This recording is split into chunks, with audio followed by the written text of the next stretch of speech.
Hi ಗೆಳೆಯರೇ, ನಮ್ಮ channel sentiment ಮತ್ತೆ ಸ್ವಾಗತ. ನಿಮ್ಮ ವೆಲ್ತ್ ಪಾರ್ಟ್ನರ್. ನನ್ನ ಹೆಸರು ನಜ್. ನಾವು ECM team pass for sure ವಿಡಿಯೋಗಳನ್ನು ಮಾಡ್ತಿದ್ದೇವೆ.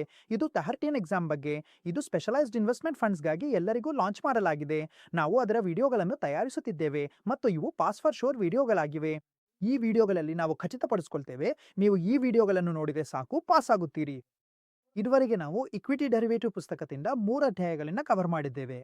ಇಂದು ನಾವು ಚರ್ಚೆ ಮಾಡಲಿರುವ ಅಧ್ಯಾಯವು ಅಧ್ಯಾಯ ಸಂಖ್ಯೆ 4, ಈಕ್ವಿಟಿ ಡೆರಿವೇಟಿವ್ ಪುಸ್ತಕದಿಂದ ಇಂಟರಾಕ್ಷನ್ ಬಗ್ಗೆ. ಹಾಗಾದ್ರೆ ಆಪ್ಷನ್ಗಳನ್ನು ಇಂದು ನೋಡೋಣ. ಈ ಪುಸ್ತಕದಲ್ಲಿ ನಾವು ಏನು ಓದುತ್ತೇವೆ ಎಂಬುದನ್ನು. ಈ ಅಧ್ಯಾಯವನ್ನು ಓದಿದ ನಂತರ ಓದುಗನು ಈ ವಿಷಯಗಳನ್ನು ಅರ್ಥ ಮಾಡಿಕೊಳ್ಳಬೇಕು. ಆಪ್ಷನ್ಗಳ ಸಂಪ್ರದಾಯದ ಬಗ್ಗೆ, ಆಪ್ಷನ್ಗಳ ಸಂಪೂರ್ಣ ಸಂಪ್ರದಾಯವನ್ನು ನೋಡ್ತೇವೆ. ಆಪ್ಷನ್ಗಳನ್ನು ಏಕೆ ರಚಿಸಲಾಗಿದೆ ಎಂಬುದನ್ನು ಅರ್ಥ ಮಾಡಿಕೊಳ್ತೇವೆ. ಆಪ್ಷನ್ ಕಾಂಟ್ರಾಕ್ಟ್ಗಳ ಪೇ ಆಫ್, ಫ್ಯೂಚರ್ಸ್ ಮತ್ತು ಆಪ್ಷನ್ಗಳ ನಡುವಿನ ವ್ಯತ್ಯಾಸ, ಆಪ್ಷನ್ಗಳ ಮೂಲಭೂತ ಸಂಗತಿಗಳು ಇತ್ಯಾದಿಗಳನ್ನು ತಿಳಿದುಕೊಳ್ತೇವೆ. Option pricing. ನಾವು ಆಪ್ಷನ್ ಗ್ರೀಕ್ಸ್ ಮತ್ತು ವೊಲಾಟಿಲಿಟಿ ಬಗ್ಗೆ ನೋಡ್ತೇವೆ. ಆಪ್ಷನ್ ಗ್ರೀಕ್ಸ್ ತಿಳಿಯುತ್ತೇವೆ. ಆಪ್ಷನ್ ಅನ್ನು ಆಪ್ಷನ್ ಖರೀದಿದಾರ ಮತ್ತು ಮಾರಾಟಗಾರರ ದೃಷ್ಟಿಕೋನದಿಂದ ವಿಶ್ಲೇಷಣೆ ಮಾಡುವುದು. ನೀವು ಆಪ್ಷನ್ ಖರೀದಿದಾರರಾಗಿದ್ದರೆ ಅಥವಾ ಆಪ್ಷನ್ ಮಾರಾಟಗಾರರಾಗಿದ್ದರೆ ನೀವು ವಿಶ್ಲೇಷಣೆ ಮಾಡಬಹುದು. ಮಾರ್ಕೆಟ್ ಅಲ್ಲಿ ನೀವು ಪೊಸಿಷನ್ ತೆಗೆದುಕೊಳ್ಳುವ ಮೊದಲು ಯಾವ್ಯಾವ ವಿಷಯಗಳನ್ನು ಗಮನಿಸಬೇಕು ಎಂಬುದನ್ನು ನೋಡೋಣ. ಹಾಗಾದ್ರೆ ಆರಂಭಿಸೋಣ. NISM ಸೀರೀಸ್ 13ರ ಸಾಮಾನ್ಯ ಡೆರಿವೇಟಿವ್ಸ್ ಪರೀಕ್ಷೆಯಲ್ಲಿರುವ ಪುಸ್ತಕ ಇಕ್ವಿಟಿ ಡೆರಿವೇಟಿವ್ನ ಅಧ್ಯಾಯ ಸಂಖ್ಯೆ 4, ಇಂಟ್ರೊಡಕ್ಷನ್ ಟು ಆಪ್ಷನ್ ಅನ್ನು. ಮೊದಲು ನಾವು ಆಪ್ಷನ್ಗಳ ಮೂಲಭೂತ ವಿಷಯಗಳ ಬಗ್ಗೆ ಮಾತಾಡೋಣ. ನಾವು ನೋಡಬೇಕು ಆಪ್ಷನ್ಗಳು ಎಂದರೆ ಏನು ಮತ್ತು ಅವುಗಳನ್ನ ಯಾಕೆ ರಚಿಸಲಾಯಿತು ಎಂಬುದನ್ನು. ನೋಡಿ, ಪುಸ್ತಕದಲ್ಲಿ ಹೇಗೆ ಬರ್ದಿದೆ ಮತ್ತು ನಾವು ಅಧ್ಯಾಯ 3ದಲ್ಲಿಯೂ ಓದಿದ್ದೇವೆ. ಫಾರ್ವರ್ಡ್ ಮತ್ತು ಫ್ಯೂಚರ್ಸ್ ಕಾಂಟ್ರಾಕ್ಟ್ಗಳು ಯಾವುವು ಎಂಬುದನ್ನು. ಹಾಗಾದ್ರೆ ಮೊದಲು ನಾವು ಆಪ್ಷನ್ಗಳನ್ನು ರಚಿಸುವ ಅಗತ್ಯ ಏಕೆ ಬಂತು ಎಂಬುದನ್ನು ಅರ್ಥ ಮಾಡಿಕೊಳ್ಬೇಕು. ಹಾಗಾದ್ರೆ ಫ್ಯೂಚರ್ ಮತ್ತು ಫಾರ್ವರ್ಡ್ ಕಾಂಟ್ರಾಕ್ಟ್ಗಳು ಎಂದರೆ ಏನು? ನಾವು ನೋಡಿದ್ದೇವೆ, ಅದು ಒಂದು ಕಮಿಟ್ಮೆಂಟ್ ಆಗಿದೆ. ಅಂದ್ರೆ ನಾವು ಒಂದು ಅಂಡರ್ಲೈಯಿಂಗ್ ಅಸೆಟ್ ಅನ್ನು ಭವಿಷ್ಯ ದಿನಾಂಕದಲ್ಲಿ ಖರೀದಿ ಅಥವಾ ಮಾರಾಟ ಮಾಡುತ್ತೇವೆ. ಅದರ ಬೆಲೆ ಮತ್ತು ಇತರ ಎಲ್ಲಾ ವಿಷಯಗಳನ್ನು ಇಂದು ನಿಶ್ಚಯಿಸಲಾಗುತ್ತದೆ. ಇದರ ಲೀನಿಯರ್ ಪೇ ಆಫ್ ಇರ್ತದೆ. ಇದು ಅನಿಯಮಿತ ನಷ್ಟ ಮತ್ತು ಲಾಭಗಳನ್ನು ಸೂಚಿಸುತ್ತದೆ. ಹಾಗಾದ್ರೆ ಫ್ಯೂಚರ್ಸ್ ಮತ್ತು ಫಾರ್ವರ್ಡ್ಸ್ ನಿಮಗೆ ಏನು ಸೂಚಿಸುತ್ತವೆ ಎಂದ್ರೆ ಅವು ಅನಿಯಮಿತ ನಷ್ಟ ಮತ್ತು ಲಾಭಗಳನ್ನು ಸೂಚಿಸುತ್ತವೆ. ಆದ್ರೆ ಏನ್ ಮಾಡ್ತಾರೆ? ಕೆಲವು ಮಾರುಕಟ್ಟೆ ಭಾಗವಹಿಸುವವರು ಅಲ್ಲವೇ ಮೇಲ್ಮಟ್ಟದ ಲಾಭವನ್ನ ಪಡೆಯಲು ಪ್ರಯತ್ನಿಸ್ತಾರೆ. ಆದ್ರೆ ಅವರಿಗೆ ಇದು ಬೇಕು, ನನ್ನ ಕೆಳಮಟ್ಟದ ನಷ್ಟವನ್ನು ನಿರ್ಬಂಧಿಸಬೇಕು. ಹಾಗಾದ್ರೆ ಹೇಳುವ ಅರ್ಥವೇನೆಂದರೆ ಅವರಿಗೆ ಕಡಿಮೆ ರಿಸ್ಕ್ ತೆಗೆದುಕೊಂಡು ಹೆಚ್ಚು ಹಣ ಸಂಪಾದಿಸುವ ಸಾಧ್ಯತೆ ಇದೆ, ಅಥವಾ ಕಡಿಮೆ ಹಣ ಹೂಡಿಕೆ ಮಾಡಿ ನನ್ನ ಸಂಪೂರ್ಣ ಬಂಡವಾಳ ಅಥವಾ ನನ್ನ ನಷ್ಟವನ್ನು ಸೀಮಿತಗೊಳಿಸಬಹುದು, ಆದರೆ ನನ್ನ ಲಾಭ ಅನಿಯಮಿತವಾಗಿರಲಿ ಎಂದು ಬಯಸುತ್ತಾರೆ. ಈ ರೀತಿಯ ಕೆಲವು ಅವಕಾಶಗಳನ್ನ ಮಾರುಕಟ್ಟೆಯಲ್ಲಿ ಹುಡುಕಲು ಕೆಲವು ಹೂಡಿಕೆದಾರರು ಪ್ರಯತ್ನಿಸುತ್ತಾರೆ. ಹೀಗಾಗಿ ಇದನ್ನು ಗಮನಿಸಿದಾಗ ಆಪ್ಷನ್ಗಳು ಉದಯವಾಗಿವೆ ಎಂದು ಕಂಡುಬಂದಿತು. ಇಂದು ಆರ್ಥಿಕ ಸಾಧನಗಳಾಗಿ ಇಂತಹ ಫೈನಾನ್ಷಿಯಲ್ ಇನ್ಸ್ಟ್ರೂಮೆಂಟ್ಗಳ ರೂಪದಲ್ಲಿ ಆಪ್ಷನ್ಗಳ ಜನನವಾಗಿದೆ ಮತ್ತು ಅಲ್ಲಿ ಅವರು ಅನಿಯಮಿತ ಲಾಭಗಳನ್ನು ಅನುಮತಿಸಿದ್ದಾರೆ. ಅಂದರೆ ನೀವು ಆಪ್ಷನ್ಗಳ ಮೂಲಕ ಅನಿಯಮಿತ ಲಾಭಗಳನ್ನು ಗಳಿಸಬಹುದು. ಮತ್ತು ನೀವು ಒಂದು ಆಪ್ಷನ್ ಅನ್ನು ಖರೀದಿಸುವಾಗ ಮುಂದೆ ಅಧ್ಯಾಯದಲ್ಲಿ ನೀವು ಓದುವಿರಿ ಯಾವ ರೀತಿಯಲ್ಲಿ ಖರೀದಿದಾರನು ಆಪ್ಷನ್ ಮೂಲಕ ಅನಿಯಮಿತ ಲಾಭ ಗಳಿಸಬಹುದು ಎಂಬುದನ್ನು. ಹೌದು, ಅನಿಯಮಿತ ಲಾಭವನ್ನು ನೀವು ಗಳಿಸಬಹುದು. ನೀವು ಆಪ್ಷನ್ ಖರೀದಿಸುವಾಗ ಮತ್ತು ಅಂಡರ್ಲೈನ್ ಆಸ್ತಿ ಮಾರಾಟ ಮಾಡುವಾಗ ನಷ್ಟವನ್ನು ನಿಯಂತ್ರಿಸುವ ವ್ಯವಸ್ಥೆ ಇದೆ. ಹಾಗಾದ್ರೆ ಇದರ ಅರ್ಥ ಏನೆಂದರೆ ಕೆಲವು ನಷ್ಟಗಳನ್ನು ನಿಯಂತ್ರಿಸುವ ಮೂಲಕ ಅನಿಯಮಿತ ಸಾಧ್ಯತೆಗಳನ್ನು ಅನ್ವೇಷಿಸಲು ಈ ಆಪ್ಷನ್ಗಳು ಹುಟ್ಟಿಕೊಂಡವು ಮತ್ತು ಅನೇಕ ಹೂಡಿಕೆದಾರರು ಇಂತಹ ಮಾರುಕಟ್ಟೆಯಲ್ಲಿ ಇಂತಹ ಅವಕಾಶಗಳನ್ನು ಹುಡುಕುತ್ತಿರುತ್ತಾರೆ. ಅದಕ್ಕಾಗಿಯೇ ಆಪ್ಷನ್ಗಳು ಹುಟ್ಟುಕೊಂಡವು. ಹಾಗಾದ್ರೆ ಒಂದು ಆರ್ಥಿಕ ವ್ಯವಸ್ಥೆಯಲ್ಲಿ ಹಾಗಾಗಿ ಹೇಳಲಾಗ್ತದೆ ಫ್ಯೂಚರ್ಸ್, ಆಪ್ಷನ್ಗಳು ಮತ್ತು ವೆಪನ್ಸ್ ಆಫ್ ಮಾಸ್ ಡಿಸ್ಟ್ರಕ್ಷನ್. ಈ ವಸ್ತುಗಳನ್ನ ಸರಿಯಾಗಿ ಬಳಸದೇ ಇದ್ರೆ ನಿಮ್ಮ ಸಂಪೂರ್ಣ ಬಂಡವಾಳವು ನಾಶವಾಗಬಹುದು. ಆದ್ರೆ ನಂಬಿ ನೋಡಿ, ನೀವು ಈ ವಿಷಯಗಳನ್ನು ಚೆನ್ನಾಗಿ ಬಳಸಿದ್ರೆ, ಆಪ್ಷನ್ಗಳ ಸ್ಟ್ರಾಟಜಿಗಳನ್ನು ಅರ್ಥ ಮಾಡಿಕೊಂಡು ಆಪ್ಷನ್ನಲ್ಲಿ ಹೂಡಿಕೆ ಮಾಡಿದ್ರೆ ಇದು ನಿಮಗೆ ತುಂಬಾ ಉತ್ತಮವಾದ ವಾಪಸ್ಸು ಕೂಡ ನೀಡಬಹುದು. ಆದ್ರೆ ಹೂಡಿಕೆದಾರರ ದೃಷ್ಟಿಕೋನದಿಂದ ನಾವು ಈ ಎಲ್ಲ ವಿಷಯಗಳನ್ನು ಅರ್ಥ ಮಾಡಿಕೊಳ್ಬೇಕಾಗ್ತದೆ. ಆಪ್ಷನ್ ಖರೀದಿದಾರರು ಯಾರು, ಆಪ್ಷನ್ ಮಾರಾಟಗಾರರು ಯಾರು, ಆಪ್ಷನ್ ಖರೀದಿದಾರರಿಗೆ ಅನಿಯಮಿತ ಲಾಭ ಹೇಗೆ ಸಿಗ್ತದೆ, ಸೀಮಿತ ನಷ್ಟ ಹೇಗೆ ಆಗ್ತದೆ, ಮತ್ತು ಆಪ್ಷನ್ ಮಾರಾಟಗಾರರಿಗೆ ಅನಿಯಮಿತ ನಷ್ಟ ಮತ್ತು ಸೀಮಿತ ಲಾಭ ಹೇಗೆ ಆಗ್ತದೆ ಎಂಬುದನ್ನು ಈ ಅಧ್ಯಾಯದಲ್ಲಿ ನಾವು ಕಲಿಯುತ್ತೇವೆ. ಹಾಗಾದ್ರೆ ಈಗ ನೋಡೋಣ, ಆಪ್ಷನ್ ಅಂದ್ರೆ ಏನು. ನೋಡಿ, ಆಪ್ಷನ್ ಒಬ್ಬ ಕಾಂಟ್ರಾಕ್ಟ್ ಆಗಿದೆ. ಇದು ಆಪ್ಷನ್ ಹೋಲ್ಡರ್ಗೆ ಅಥವಾ ಆಪ್ಷನ್ ಖರೀದಿದಾರರಿಗೆ ಹಕ್ಕನ್ನು ನೀಡುತ್ತದೆ, ಆದರೆ ಬಾಧ್ಯತೆಯನ್ನು ನೀಡುವುದಿಲ್ಲ. ಅಂದರೆ ಆಪ್ಷನ್ ಹೋಲ್ಡರ್ಗೆ ಅಥವಾ ಆಪ್ಷನ್ ಬೈಯರ್ಗೆ ಹಕ್ಕು ಇದೆ, ಆದರೆ ಅವನಿಗೆ ಬಾಧ್ಯತೆ ಇಲ್ಲ. ಅವನಿಗೆ ಹಕ್ಕು ಇದೆ ಅಂಡರ್ಲೈಯಿಂಗ್ ಆಸ್ತಿ ಖರೀದಿಸಲು ಅಥವಾ ಮಾರಲು, ಮತ್ತು ಅದು ನಿಗದಿತ ದಿನಾಂಕಕ್ಕೂ ಮುಂಚೆ ಪೂರ್ವ ನಿರ್ಧರಿತ ಬೆಲೆಗೆ ಆಗಿರುತ್ತದೆ. ಹಾಗಾದರೆ ಇದರ ಅರ್ಥ ಏನೆಂದರೆ ನಾನು ಇಂದು ಈ ಕಾಂಟ್ರಾಕ್ಟ್ ಹೋಲ್ಡ್ ಮಾಡಿದ್ದೇನೆ ಮತ್ತು ನನ್ನ ಬಳಿ ಈ ಆಪ್ಷನ್ ಇದೆ, ನನ್ನ ಬಳಿ ಈ ಹಕ್ಕುಗಳಿದೆ, ಆದರೆ ಬಾಧ್ಯತೆ ಇಲ್ಲ. ಅಂದರೆ ನಾನು ಆ ನಿರ್ದಿಷ್ಟ ಕಾಂಟ್ರಾಕ್ಟ್ ಅನ್ನು ಇಂದು ಖರೀದಿಸಬಹುದು ಅಥವಾ ಮಾರಬಹುದು. ಅಂಡರ್ಲೈಯಿಂಗ್ ಆಸ್ತಿಯನ್ನು ಎಕ್ಸ್ಪೈರಿ ದಿನ ಅಥವಾ ಎಕ್ಸ್ಪೈರಿ ದಿನಕ್ಕಿಂತ ಮೊದಲು ಪೂರ್ವ ನಿರ್ಧರಿತ ಬೆಲೆಗೆ ಖರೀದಿಸಬಹುದು ಅಥವಾ ಮಾರಬಹುದು. ಹಾಗಾದ್ರೆ ಈ ಕಾಂಟ್ರಾಕ್ಟ್ ಅನ್ನು ನಾವು ಆಪ್ಷನ್ ಕಾಂಟ್ರಾಕ್ಟ್ ಎಂದು ಕರೆಯುತ್ತೇವೆ. ನಾನು ಹಕ್ಕಿನ ಬಗ್ಗೆ ಉಲ್ಲೇಖಿಸಿದ್ದೆ. ಈ ಹಕ್ಕು ಖರೀದಿಸಬಹುದಾದ ಹಕ್ಕು ಆಗಿರಬಹುದು. ನೀವು ಈ ಹಕ್ಕನ್ನು ಖರೀದಿಸಬಹುದು. ಆಪ್ಷನ್ ಪ್ರೀಮಿಯಂ ಅನ್ನು ಹೇಗೆ ನೋಡಬೇಕು ಎಂದರೆ, ಪ್ರತಿಯೊಂದು ಆಪ್ಷನ್ಗೆ ನೀವೊಂದು ಪ್ರೀಮಿಯಂ ಅನ್ನು ಪಾವತಿಸಬೇಕಾಗುತ್ತದೆ. ನೀವು ಖರೀದಿದಾರರಾಗಿರಲಿ ಮಾರಾಟಗಾರರಾಗಿರಲಿ, ನೀವು ಖರೀದಿ ಮಾಡುತ್ತಿದ್ದರೂ ಕೂಡ ನಿಮಗೆ ಆಪ್ಷನ್ನಲ್ಲಿ ಪ್ರೀಮಿಯಂ ಪಾವತಿಸಬೇಕಾಗುತ್ತದೆ. ನೀವು ಮಾರಾಟ ಮಾಡುತ್ತಿದ್ದರೂ ಕೂಡ ನಿಮಗೆ ಪ್ರೀಮಿಯಂ ಪಾವತಿಸಬೇಕಾಗುತ್ತದೆ. ಯಾವ ಪಾರ್ಟಿ ಲಾಂಗ್ ಪೊಸಿಷನ್ನಲ್ಲಿ ಇದ್ದಾಳೆ ಅಂದರೆ ಖರೀದಿಸುತ್ತಿರುವವರು, ಬೈಯಿಂಗ್ ಪೊಸಿಷನ್ನವರು ಅಂದರೆ ಆ ಕಾಂಟ್ರಾಕ್ಟ್ನ ಹೋಲ್ಡರ್ ಎಂದು ಹೇಳಬಹುದು, ಅವರ ಲಾಂಗ್ ಪೊಸಿಷನ್ ಇರುತ್ತದೆ. ನೀವು ಕಾಂಟ್ರಾಕ್ಟ್ ಅನ್ನು ಖರೀದಿಸುತ್ತೀರಿ. ಮತ್ತು ಯಾವ ಪಾರ್ಟಿ ಶಾರ್ಟ್ ಪೊಸಿಷನ್ ತೆಗೆದುಕೊಳ್ಳುತ್ತಿದ್ದಾಳೆ ಅಥವಾ ಆಪ್ಷನ್ ಅನ್ನು ಶಾರ್ಟ್ ಮಾಡುತ್ತಿದ್ದಾಳೆ, ಮಾರುತ್ತಿದ್ದಾಳೆ, ಆಪ್ಷನ್ ಮಾರುತ್ತಿದ್ದಾಳೆ, ಅವಳನ್ನು ನಾವು ಮಾರಾಟಗಾರ ಅಥವಾ ಆಪ್ಷನ್ನ ರೈಟರ್ ಎಂದು ಕರೆಯುತ್ತೇವೆ. ಇದು ತುಂಬಾ ಗಮನದಿಂದ ಅರ್ಥ ಮಾಡಿಕೊಳ್ಳಬೇಕಾದ ವಿಷಯ. ಆಪ್ಷನ್ ಬೈಯರ್ ಅನ್ನು ನಾವು ಆಪ್ಷನ್ ಹೋಲ್ಡರ್ ಎಂದು ಕರೆಯುತ್ತೇವೆ ಮತ್ತು ಅವನ ಲಾಂಗ್ ಪೊಸಿಷನ್ ಇರುತ್ತವೆ. ಆಪ್ಷನ್ ಸೆಲ್ಲರ್ ಅನ್ನು ನಾವು ಸೆಲ್ಲರ್ ಅಥವಾ ಆಪ್ಷನ್ ರೈಟರ್ ಎಂದು ಕರೆಯುತ್ತೇವೆ. ಅವನ ಪೊಸಿಷನ್ ಮಾರಾಟದಲ್ಲಿರುತ್ತದೆ. ಇನ್ನೊಂದು ವಿಷಯ ಗಮನಿಸಬೇಕಾದ್ದು ಎಂದರೆ, ಇಲ್ಲಿ ಆಪ್ಷನ್ ಬೈಯರ್ ಅಂದರೆ ಆಪ್ಷನ್ ಖರೀದಿದಾರನು ಪ್ರೀಮಿಯಂ ಅನ್ನು ಆಪ್ಷನ್ ಸೆಲ್ಲರಿಗೆ ಪಾವತಿಸಬೇಕು. ಅಂದರೆ ಬೈಯರ್ ಅಂದರೆ ಆಪ್ಷನ್ ಖರೀದಿಸುವವನು ಪ್ರೀಮಿಯಂ ಪಾವತಿಸಬೇಕಾಗುತ್ತದೆ. ಆಪ್ಷನ್ ಮಾರಾಟ ಮಾಡುವವನು ಆಪ್ಷನ್ ಖರೀದಿಸುವ ಸಮಯದಲ್ಲಿ ಪ್ರೀಮಿಯಂ ಪಾವತಿಸಬೇಕು ಸೆಲ್ಲರಿಗೆ. ನೀವು ಆಪ್ಷನ್ ಖರೀದಿಸುತ್ತಿರುವಾಗ ನಿಮಗೆ ಆ ಹಕ್ಕು ಸಿಗುತ್ತದೆ, ಆದರೆ ನಿಮಗೆ ಯಾವುದೇ ಬಾಧ್ಯತೆ ಇರುವುದಿಲ್ಲ. ನೀವು ಆ ಆಪ್ಷನ್ನ ಅಂಡರ್ಲೈಯಿಂಗ್ ಆಸ್ತಿಯನ್ನು ಖರೀದಿಸಬಹುದು ಅಥವಾ ಮಾರಬಹುದು. ಪೂರ್ವ ನಿರ್ಧರಿತ ಬೆಲೆಗೆ ಇಂದು ಮಾರಬಹುದು ಅಥವಾ ಎಕ್ಸ್ಪೈರಿ ದಿನ ಮಾರಬಹುದು. ಯಾವಾಗ ಬೇಕಾದರೂ ಮಾರಬಹುದು. ಹಾಗಾಗಿ ಇದೇ ಸ್ಟೇಟ್ಮೆಂಟ್ ಅನ್ನು ಮುಂದುವರಿಸುತ್ತೇನೆ. ಆಪ್ಷನ್ ಬೈಯರ್ಗೆ ಹಕ್ಕಿದೆ ಆದರೆ ಬಾಧ್ಯತೆ ಇಲ್ಲ, ಅಂದರೆ ಅಂಡರ್ಲೈಯಿಂಗ್ ಆಸ್ತಿಯನ್ನು ಖರೀದಿಸುವ ಅಥವಾ ಮಾರುವ ಹಕ್ಕಿದೆ ಆದರೆ ಬಾಧ್ಯತೆ ಇಲ್ಲ ಎಂದು ನಾನು ನಿಮಗೆ ವಿವರಿಸಿದ್ದೇನೆ. ಆದರೆ ಆಪ್ಷನ್ ರೈಟರ್ಗೆ ಅಂದರೆ ಮಾರಾಟಗಾರನಿಗೆ ಕಾಂಟ್ರಾಕ್ಟ್ನಲ್ಲಿ ಬಾಧ್ಯತೆ ಇದೆ. ಆದ್ದರಿಂದ ಆಪ್ಷನ್ ಬೈಯರ್ ತನ್ನ ಆಪ್ಷನ್ ಅನ್ನು ಎಕ್ಸರ್ಸೈಸ್ ಮಾಡಿದಾಗ ಮಾತ್ರ ಅದು ಅನುಕೂಲಕರವಾಗುತ್ತದೆ, ಅಂದರೆ ಲಾಭವಾಗುತ್ತದೆ. ಈ ವಿಷಯವನ್ನು ಮುಂದಿನ ಅಧ್ಯಾಯಗಳಲ್ಲಿ ನೀವು ಇನ್ನಷ್ಟು ಸ್ಪಷ್ಟವಾಗಿ ಅರ್ಥ ಮಾಡಿಕೊಳ್ಳುತ್ತೀರಿ. ಯಾವ ರೀತಿಯಲ್ಲಿ ಪೊಸಿಷನ್ಗಳು ಇವೆ ಮತ್ತು ಯಾವ ಸಂದರ್ಭಗಳಲ್ಲಿ ಆಪ್ಷನ್ ಬೈಯರ್ಗೆ ಲಾಭವಾಗುತ್ತದೆ ಎಂಬುದನ್ನು. ಯಾವ್ಯಾವ ಸಂದರ್ಭಗಳಲ್ಲಿ ಆಪ್ಷನ್ ಸೆಲ್ಲರ್ಗೆ ಲಾಭವಾಗ್ತದೆ ಮತ್ತು ಇನ್ನೊಂದು ಕಡೆ ಆಪ್ಷನ್ ರೈಟರ್ ಕಾನೂನಾತ್ಮಕವಾಗಿ ಕಾಂಟ್ರಾಕ್ಟ್ ಅನ್ನು ಗೌರವಿಸುವಂತೆ ಬಾಧ್ಯನಾಗಿರುತ್ತಾನೆ. ಯಾವಾಗಲಾದರೂ ಆಪ್ಷನ್ ಖರೀದಿದಾರನು ತನ್ನ ಆಪ್ಷನ್ ಅನ್ನು ಎಕ್ಸರ್ಸೈಸ್ ಮಾಡ್ತಾನೆ, ಅಂದರೆ ಆಪ್ಷನ್ ಖರೀದಿದಾರನು ಮಾರಾಟ ಮಾಡಲು ಅಥವಾ ಎಕ್ಸರ್ಸೈಸ್ ಮಾಡಲು ಬಯಸಿದಾಗ ಆಪ್ಷನ್ ಮಾರಾಟಗಾರನು ಕಾನೂನಾತ್ಮಕವಾಗಿ ಬಾಧ್ಯನಾಗುತ್ತಾನೆ ಮತ್ತು ಅವನು ಆ ಕಾಂಟ್ರಾಕ್ಟ್ ಅನ್ನು ನಂತರ ನೀಡಲೇಬೇಕು. ಹಾಗಾದ್ರೆ ಇದು ಯಾವ ರೀತಿಯಲ್ಲಿ ನಡೀತದೆ ನೋಡಿ. ಸಾಮಾನ್ಯವಾಗಿ 2 ರೀತಿಯ ಆಪ್ಷನ್ಗಳೇ ಇರ್ತವೆ. ಒಂದು ಕಾಲ್ ಆಪ್ಷನ್ನು ಮತ್ತೊಂದೊಂದು ಪುಟ್ ಆಪ್ಷನು. ಸಾಮಾನ್ಯವಾಗಿ ಏನಾಗ್ತವೆ ಅಂದರೆ, ಆಪ್ಷನ್ ಖರೀದಿದಾರ ಅಥವಾ ಹೋಲ್ಡರ್ಗೆ ಅಂಡರ್ಲೈಯಿಂಗ್ ಅನ್ನು ಖರೀದಿಸುವ ಹಕ್ಕು ಕಾಲ್ ಆಪ್ಷನ್ನಲ್ಲಿ ಇರ್ತವೆ. ನೀವು ಯಾವುದೇ ಅಂಡರ್ಲೈಯಿಂಗ್ ಆಸ್ತಿ ಖರೀದಿಸಲು ಪ್ರಯತ್ನಿಸಿದಾಗ ಅಥವಾ ಅದನ್ನು ಖರೀದಿಸಿದಾಗ ಅದನ್ನು ಕಾಲ್ ಆಪ್ಷನ್ ಎಂದು ಕರೆಯಲಾಗುತ್ತದೆ, ಅಥವಾ ಆ ಆಪ್ಷನ್ನಲ್ಲಿ ನಿಮಗೆ ಆ ಹಕ್ಕು ದೊರಕುತ್ತದೆ. ಆದರೆ ಅಂಡರ್ಲೈಯಿಂಗ್ ಅನ್ನು ಮಾರಲು ಹಕ್ಕು ದೊರಕಿದರೆ ಅದನ್ನು ನಾವು ಪುಟ್ ಆಪ್ಷನ್ ಎಂದು ಕರೆಯುತ್ತೇವೆ. ಹೀಗಾಗಿ ನಮ್ಮ ಬಳಿ ಖರೀದಿಸುವ ಹಕ್ಕು ಬಂದಾಗ ಅದು ಕಾಲ್ ಆಪ್ಷನ್ ಆಗುತ್ತದೆ ಮತ್ತು ನಮ್ಮ ಬಳಿ ಮಾರುವ ಹಕ್ಕು ಬಂದಾಗ ಅದನ್ನು ನಾವು ಪುಟ್ ಆಪ್ಷನ್ ಎಂದು ಕರೆಯುತ್ತೇವೆ. ಈಗ ನಾವು ಆಪ್ಷನ್ ಟರ್ಮಿನಾಲಜಿ ಬಗ್ಗೆ ಅರ್ಥ ಮಾಡ್ಕೊಳ್ಳೋಣ.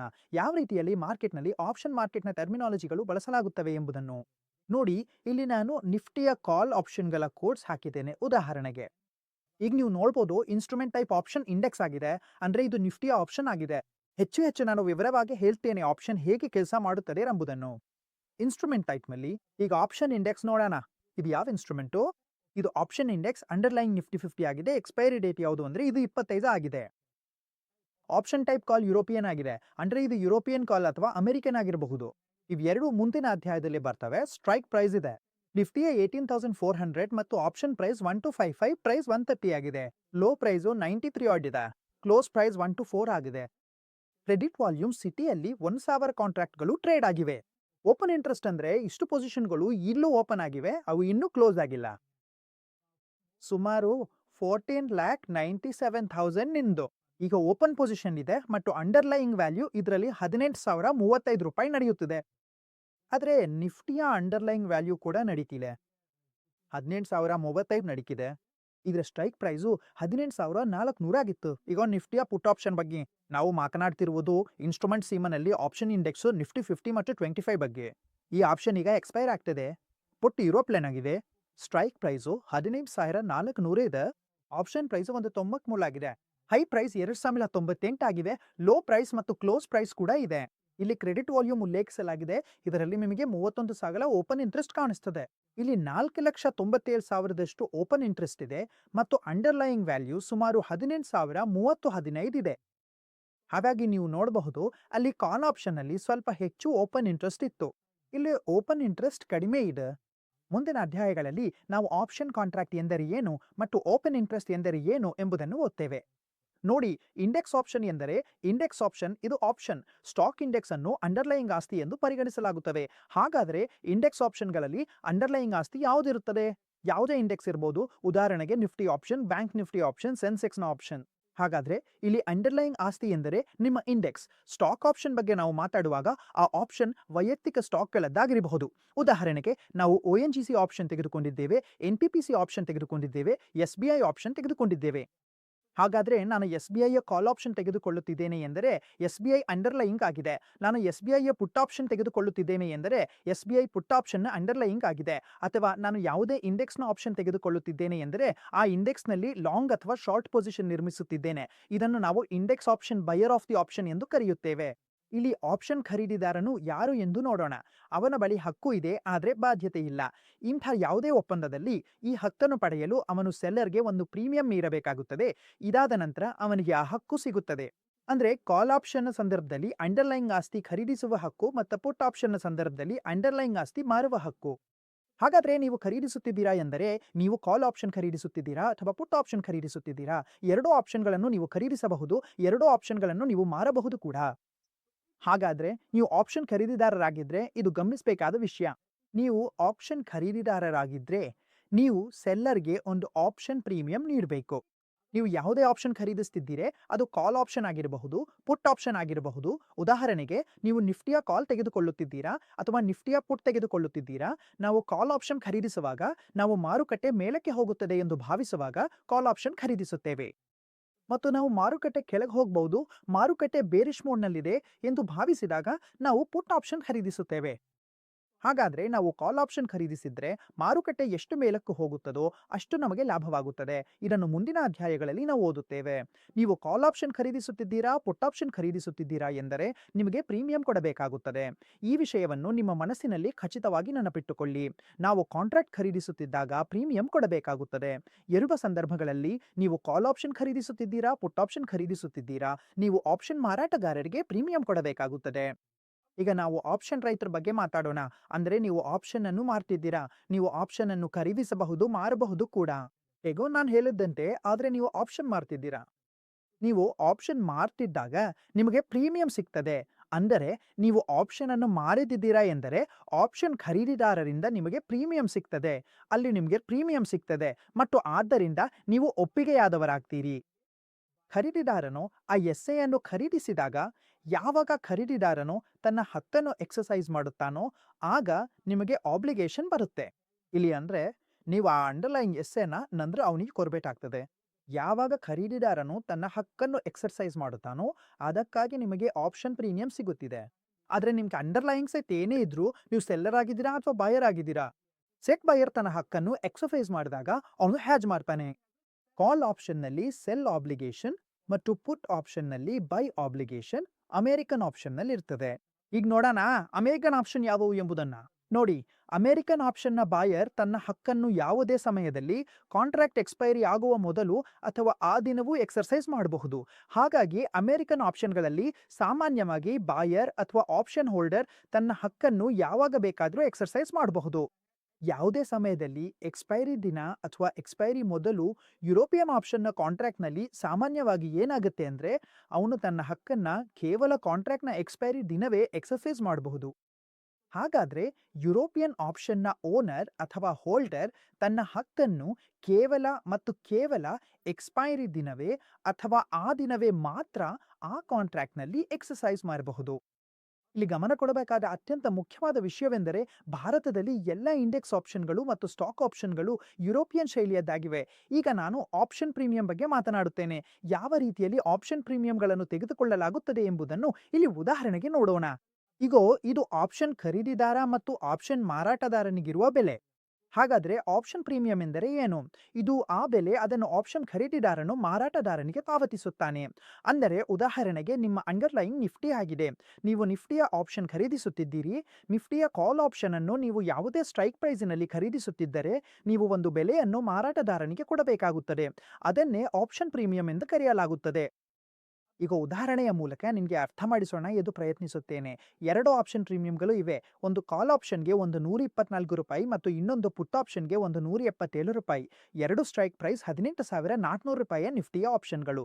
ಹಾಗಾದರೆ ನಾನು ನಿಫ್ಟಿಯ 18,400 ಸ್ಟ್ರೈಕ್ ಪ್ರೈಸ್ನ ಕಾಲ್ ಆಪ್ಷನ್ ಖರೀದಿಸುತ್ತಿದ್ದರೆ ಅದರ ಬೆಲೆ ಒಂದು ₹124 ಆಗಿರುತ್ತದೆ ಮತ್ತು ನಾನು ಪುಟ್ ಆಪ್ಷನ್ ಖರೀದಿಸುತ್ತಿದ್ದರೆ ಅದರ ಬೆಲೆ ಒಂದು ₹177 ಆಗಿರುತ್ತದೆ. ಇದು 25ನೇ ತಾರೀಕಿಗೆ ಎಕ್ಸ್ಪೈರ್ ಆಗಲಿದೆ. ಪ್ರೀಮಿಯಂ ಅನ್ನು ನಿಫ್ಟಿ ಆಪ್ಷನ್ನ ಸಿಂಗಲ್ ಯೂನಿಟ್ಗೆ ಉಲ್ಲೇಖಿಸಲಾಗಿದೆ ಮತ್ತು ನಿಮಗೆ ಒಟ್ಟು ಪ್ರೀಮಿಯಂ ಗೊತ್ತಾಗಬೇಕಾದ್ರೆ ಕಾಂಟ್ರಾಕ್ಟ್ನ ಒಟ್ಟು ಮೊತ್ತವನ್ನು ತಿಳಿಬೇಕಾದ್ರೆ ನೀವು ಆ ಪ್ರೀಮಿಯಂ ಅನ್ನು ಲಾಟ್ ಸೈಜ್ನೊಂದಿಗೆ ಗುಣಿಸಬೇಕು. ಹಾಗಾಗಿ ಒಟ್ಟು contract value ತಿಳಿಬೇಕಾದ್ರೆ lot ಸೈಜ್ನೊಂದಿಗೆ ಗುಣಿಸಬೇಕಾಗ್ತದೆ.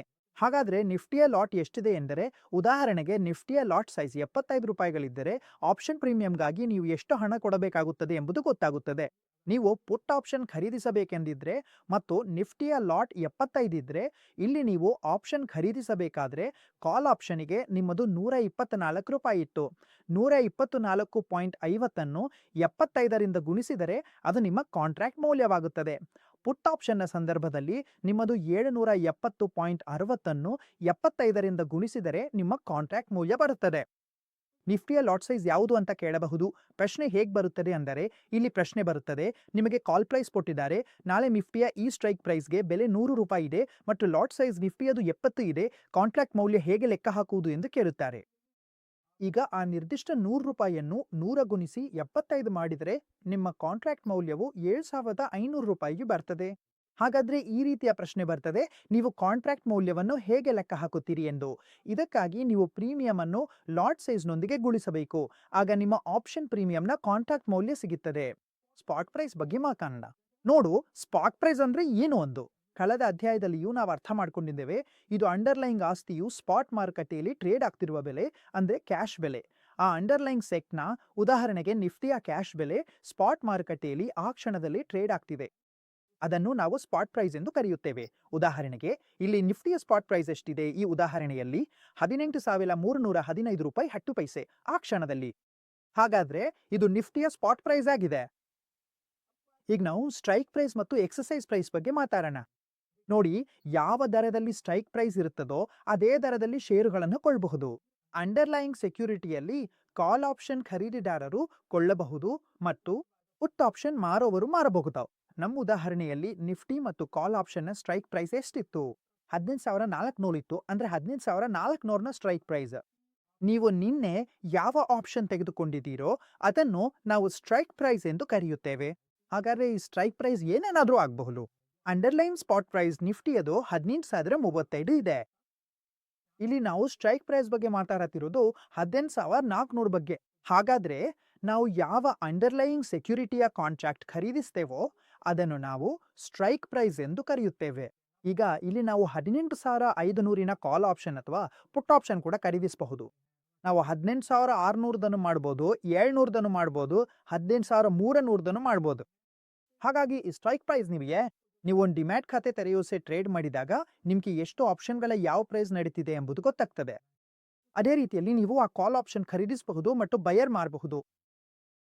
Open interest ನಾವು ನೋಡಿದಾಗ ಒಟ್ಟು ಔಟ್ಸ್ಟ್ಯಾಂಡಿಂಗ್ ಕಾಂಟ್ರಾಕ್ಟ್ಗಳ ಸಂಖ್ಯೆ ಅಂದ್ರೆ ನಿಮ್ಮ ಕಾಂಟ್ರಾಕ್ಟ್ಗಳ ಸಂಖ್ಯೆ ಎಷ್ಟು ಔಟ್ಸ್ಟ್ಯಾಂಡಿಂಗ್ ಇದೆ ಎಂಬುದನ್ನು ನೋಡ್ತೇವೆ. ಅದು ನಮಗೆ ಓಪನ್ ಇಂಟ್ರೆಸ್ಟ್ ಅನ್ನು ತೋರಿಸ್ತಾನೆ. ಆಪ್ಷನ್ಗಳ ಎಕ್ಸರ್ಸೈಸ್ ನೋಡಿ. ಭಾರತದಲ್ಲಿ ಎಕ್ಸ್ಚೇಂಜ್ ಅಲ್ಲಿ ಟ್ರೇಡ್ ಆಗುವ ಆಪ್ಷನ್ ಕಾಂಟ್ರಾಕ್ಟ್ಗಳು ಯುರೋಪಿಯನ್ ಶೈಲಿಯ ಆಪ್ಷನ್ಗಳು.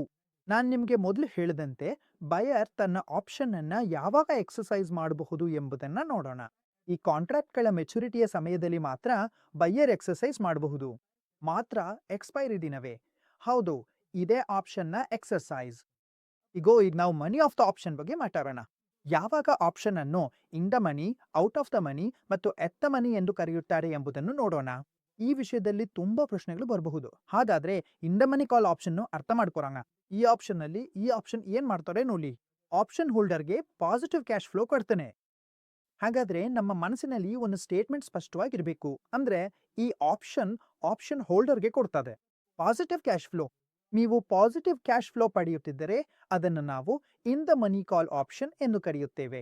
ಈಗ ಗಮನದಿಂದ ಕೇಳಿ, ಇನ್ ದ ಮನಿ ಆಗುವುದು ಯಾವಾಗ ಅಂದ್ರೆ ಸ್ಪಾಟ್ ಪ್ರೈಸ್ ಸ್ಟ್ರೈಕ್ ಪ್ರೈಸ್ಗಿಂತ ಹೆಚ್ಚು ಇದ್ದಾಗ, ಮತ್ತು ಪುಟ್ ಆಪ್ಷನ್ಗೆ ನಾವು ಇನ್ ದ ಮನಿ ಎಂದಾಗ ಹೇಳ್ತೇವೆ ಅಂದ್ರೆ ಸ್ಪಾಟ್ ಪ್ರೈಸ್ ಸ್ಟ್ರೈಕ್ ಪ್ರೈಸ್ಗಿಂತ ಕಡಿಮೆ ಇದ್ದಾಗ. Strike price. ಹಾಗಾದ್ರೆ ನಮ್ಮ ಉದಾಹರಣೆಯಲ್ಲಿದ್ದ ಪುಟ್ ಆಪ್ಷನ್ ಇನ್ ದ ಮನಿ ಆಗಿತ್ತು, ಏಕೆಂದ್ರೆ ಅದರ ಸ್ಪಾಟ್ ಪ್ರೈಸ್ ಸ್ಟ್ರೈಕ್ ಪ್ರೈಸ್ಗಿಂತ ಕಡಿಮೆ ಇತ್ತು. ಆದ್ದರಿಂದ ನಮ್ಮ ಉದಾಹರಣೆಯಲ್ಲಿ ಆ ಪುಟ್ ಆಪ್ಷನ್ ಇನ್ ದ ಮನಿ ಆಯಿತು. ಈಗ ಅಡ್ಡಮನಿ ಬಗ್ಗೆ ಮಾತಾಡೋಣ. ಅಡ್ಡಮನಿ ಆಪ್ಷನ್ ಎಂದರೆ ಶೂನ್ಯ ಕ್ಯಾಶ್ ಫ್ಲೋ. ಅದನ್ನು ತಕ್ಷಣವೇ ಎಕ್ಸರ್ಸೈಸ್ ಮಾಡಬಹುದು. ಹಾಗಾದ್ರೆ ನೀವು ಅದನ್ನ ಈಗಲೇ ಎಕ್ಸರ್ಸೈಸ್ ಮಾಡಿದ್ರೆ ಅದು ನಿಮಗೆ ಶೂನ್ಯ ಕ್ಯಾಶ್ ಫ್ಲೋ ಕೊಡುತ್ತದೆ. ಅಂದ್ರೆ ಸ್ಟ್ರೈಕ್ ಪ್ರೈಸ್ ಮತ್ತು ಸ್ಪಾಟ್ ಪ್ರೈಸ್ ಸಮಾನವಾಗಿರುತ್ತವೆ.